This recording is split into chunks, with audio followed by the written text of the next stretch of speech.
couple of these findings I didn't see coming. Children who have their own smartphones fared better than kids who don't on nearly every measure of well-being that was assessed.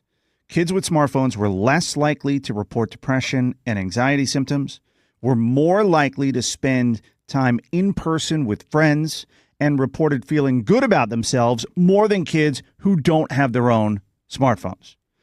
Now, it says here, efforts to limit digital media use among kids doesn't appear to be working. More than 70% of 11-year-olds surveyed have their own smartphone, and lots of them got them before turning 9. Yeah, that's really crazy. And this survey was of 11 to 13-year-olds. Yeah. So they're young kids. Right in your son's age who doesn't have a smartphone, He right? does not have a smartphone, but he has a watch that he can text on and Okay. call on. But we have to approve the phone numbers on there.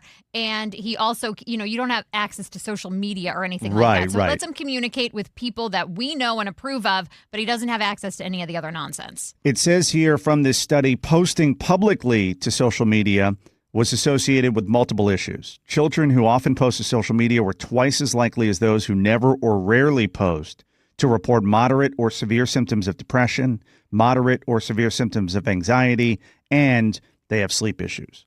So the smartphone itself, it sounds like, can be a good thing. It just depends what you have on it and what you allow your kids to access, because once they're looking at social media and posting, then things go wrong. Yeah, that's exactly what it sounds like. My question is, the kids who don't have smartphones, do they think that their life is just miserable and that's why they answered the questions poorly? Right. Because all They're their frustrated. friends have Yeah. one. Yeah, and they're mad. And the kids who have a smartphone are like, yeah, I have one, so I'm happy. This was a really notable finding, too. Even the smallest amount of cyberbullying, being called a mean or hurtful name online, is associated with adverse outcomes. Nearly 6 in 10 respondents say they've endured a form of cyberbullying in the past 3 months.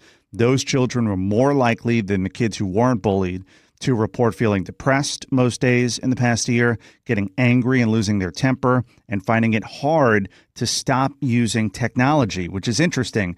The bullying is not making them put their phones down and log off of social media. They keep using it even more. Right. Yeah, exactly. It becomes addictive. Mm-hmm. And I think the posting of, you post a picture, somebody calls you ugly, says you look fat or Start getting whatever. obsessed. And then they start getting obsessed with it.